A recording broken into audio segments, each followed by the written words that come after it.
આટલા પાણીની ટાંકી છે, ત્યાં એક બાજુ ગંદકી છે ને એક બાજુ પાણી ભરાય છે. એની વચ્ચે ખાલી રોડનો ડિસ્ટન્સ છે. અહીંયાના જે કીટાણુ છે ઉડીને પાણીની ટાંકીમાં પડે.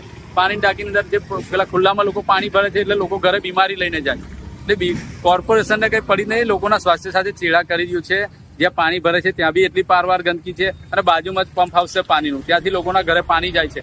એટલે એ જ ગંદકીવાળું પાણી ઉતરીને પાછું પાણીના સંપમાં ઉતરે, લોકોના ઘરે બીમારી જવાની.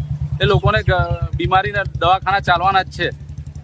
એટલા માટે લોકોને મેં તો કોર્પોરેશનને કહું, તમે વહેલી તકે આવીને અહીંયા સાફ સફાઈ કરીને લોકોના સ્વાસ્થ્ય સાથે જે ચેડા કરી રહ્યા છે એમાંથી લોકોને દૂર કરો અને આ ગંદકીમાંથી એક ડબ્બું મેલો. જે લોકો કચરો જ્યાં ત્યાં નાખી જાય છે એટલે ડબ્બામાં કચરો નાખે.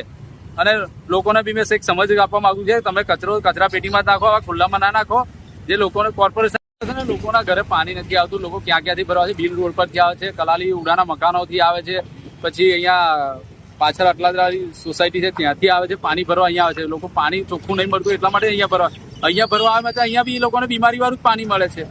એટલા માટે મેં એવું કહું છું, વહેલી તકે કોર્પોરેશન આનું નિવારણ લાવે.